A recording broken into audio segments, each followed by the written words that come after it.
Mes chéris, il faut partager la vidéo, s'il vous plaît, histoire de sensibiliser. On a une sœur qui est venue se chercher ici en Europe. Avant de venir, elle a laissé un enfant là-bas au pays, une fille.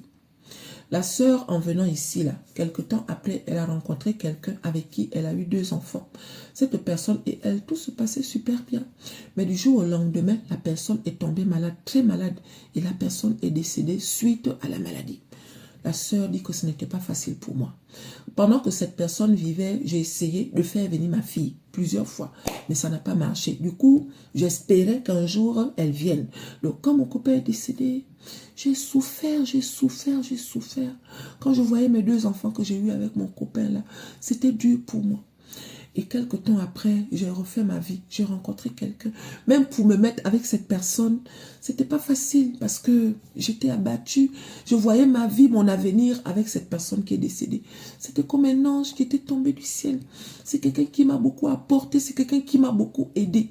Mais malheureusement, on va dire que Dieu seul sait pourquoi il a permis que cette personne parte. J'ai essayé de faire venir ma fille qui est là-bas en Afrique, ici en Europe, plusieurs fois. Je n'ai jamais réussi. Je suis partie.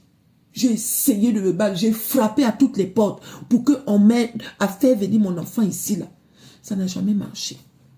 Quelque temps après le décès de mon compagnon avec qui je sortais, là, j'ai rencontré quelqu'un d'autre, un Africain. Lui, il est d'un autre pays. C'est l'Africain là qui me dit que comme il a des relations, c'est quelqu'un qui est bien positionné, un genre. Donc il a des relations même dans mon pays. Donc c'est lui qui me dit non, il n'y a pas de problème. Je connais des gens qui peuvent t'aider à faire venir ton enfant. L'Africain en question, il a touché ses relations là-bas au pays. Et Dieu merci, ma fille est venue ici en Europe. Mes chéris, quand mon enfant est venu, moi je vis dans une grande villa. Là où je vis là, Dieu seul sait que moi-même je n'aurais jamais imaginé que je peux vivre dans ce genre de villa. L'Africain avec qui je sors là, c'est quelqu'un qui est bien assis, un genre. Donc, la villa où je vis là, il y a même une dépendance à l'intérieur, genre un studio. J'ai aménagé le studio là pour que quand ma fille arrive, elle ne manque de rien. On a tout fait. Ça veut dire que ma grande fille, quand elle vient, elle a sa petite place, un genre. Il y a aussi une chambre dans ma maison pour pas qu'elle pense que je suis en train de lui foutre à la porte. Mais je me suis dit que comme elle a déjà 17 ans, dans ces 17 ans-là, peut-être qu'elle voudra avoir son petit monde, un genre. Et Dieu merci, ça a plu à ma fille. Ma fille, elle est venue ici, là, elle était en terminale.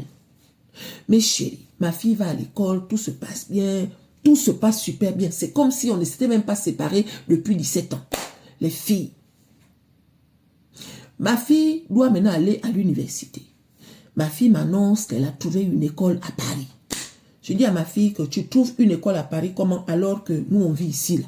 Ma fille me dit non, elle préfère aller étudier à Paris. Je dis que mais tu ne connais pas Paris? Moi-même je suis ici, ça fait plus de 12 ans. Je ne suis jamais allée vivre à Paris. Hein. À Paris, j'étais de passage. Quand je m'en vais, c'est en mode touriste. Maintenant, toi, tu veux aller vivre à Paris alors que moi je vis ici. Comment? Si quelque chose t'arrive là-bas, si tu as besoin de quelque chose, je gère ça comment? Je ne veux pas.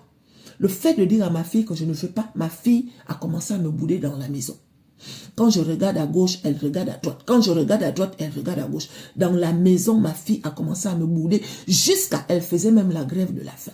Parce que ma fille veut aller étudier à Paris. J'ai dit non plusieurs fois. Ma fille me dit qu'elle veut aller à Paris. La rentrée est arrivée. Oh. L'école a commencé à appeler que vous ne venez plus. J'ai cédé. Mon copain même m'a dit de céder en disant que tu ne peux pas empêcher à l'enfant de grandir. Toi, tu vois que c'est une petite fille parce que ça fait longtemps que vous êtes séparés. Mais maintenant, c'est une grande fille. Si elle veut aller à Paris, ça veut dire qu'elle est prête à vivre comme une grande. C'était dur pour que j'accepte. Mais j'ai dû accepter parce que je ne voulais pas que mon enfant me juge. Je ne voulais pas que mon enfant m'en veuille en fait. J'ai laissé partir l'enfant. Je suis partie avec elle, je l'ai installée un genre. Les filles, je suis revenue. Ma fille et moi, on s'appelle matin, midi, soir. Parce que quand je me lève à 3 heures du matin, je prends mon téléphone, j'appelle ma fille. Maman, ça va? Elle me répond, oui, ça va. Si je me lève à 5 heures, j'appelle ma fille. Maman, tu dors? Oui, je dors. C'est comme ça que je fonctionne avec ma fille. La semaine dernière, je devais partir en Espagne avec mon compagnon. Donc, j'appelle ma fille pour lui dire que si durant le trajet, je ne t'appelle pas, c'est parce que peut-être que mon téléphone sera coupé. Souvent, quand je vais en Espagne avec mon compagnon, mon téléphone, de fois, il ne passe pas là-bas. En tout cas, j'ai dit à ma fille, et ma fille sait qu'on fonctionne souvent comme ça. Elle me dit, il n'y a pas de problème. Il était 9 h du matin. Je m'en vais en Espagne faire mes courses, tout ça, nanani, nanana, patati, patata. Je reviens, je n'avais plus de batterie. Donc, on a fait tout le trajet là jusqu'à 19 heures. On arrive à la maison, on fait sortir les courses, tout ce que vous connaissez, un genre, un genre. Quand je mets mon téléphone en marche, je trouve qu'il y a 46 appels en absence. Je dis que, aïe, qui m'appelle pendant 46 fois? Ça, c'est quoi, c'est ça? Un numéro que je ne connais pas, un numéro que je ne connais pas, un numéro que je ne connais pas. Dès que je mets mon téléphone en marche, comme ça, même pas 2 minutes, mon téléphone sonne à nouveau, c'est le même numéro. Quand je décroche, on me dit non, il faut que vous venez immédiatement ici à Paris. Il faut que vous venez identifier votre enfant. Parce qu'on croit qu'il y a un problème. On m'a annoncé ça comme ça au téléphone. Je dis que mais qu'est-ce qui se passe? On m'a dit de venir. Si vous pouvez venir, madame, c'est urgent. Imaginez un peu la scène. Mon compagnon était là. J'ai commencé à faire une crise. Il est venu m'attraper, histoire de me consoler, histoire de me rassurer. Qu'est-ce qui se passe? Et là, je lui dis que voilà, on vient de m'appeler. Je ne sais pas ce qui se passe. On ne me dit rien. Mais chérie, je prends ma voiture avec mon compagnon. On part. Je ne suis même pas allée récupérer mes 2 autres enfants. J'arrive au commissariat. On m'annonce que votre fille était quelque part.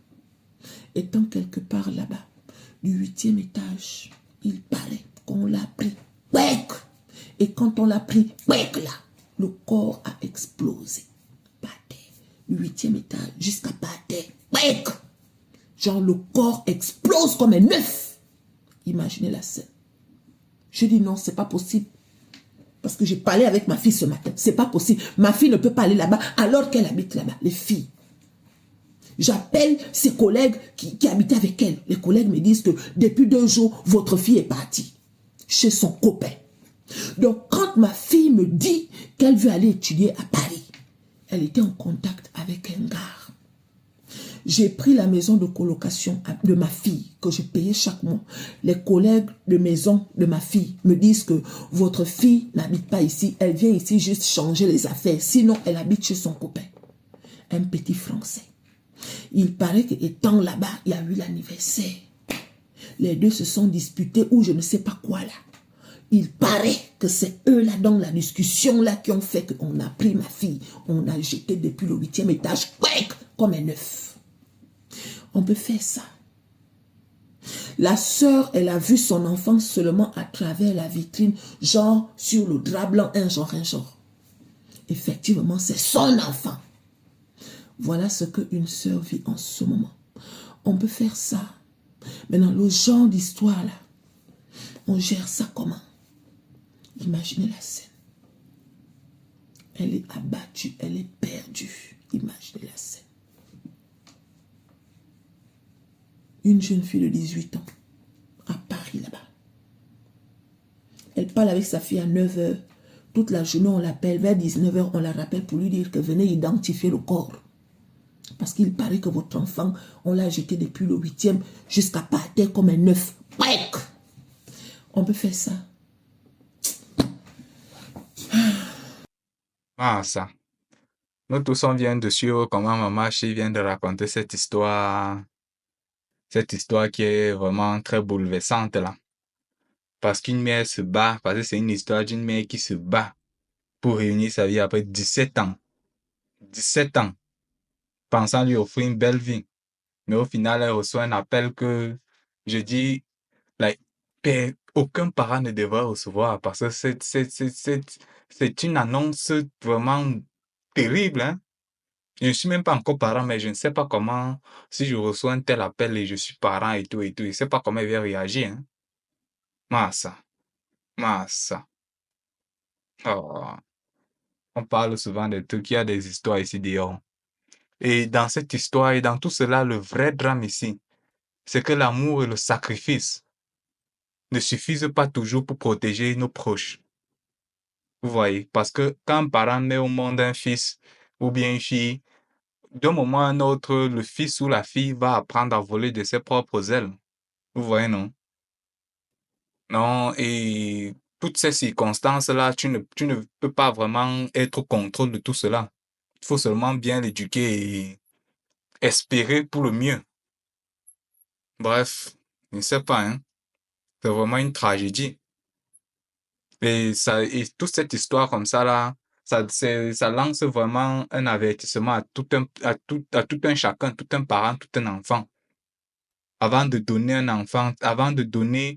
enfant une liberté, il faut s'assurer qu'il ait les outils pour gérer tout cela. Donc, il faut l'apprendre dès le bas âge.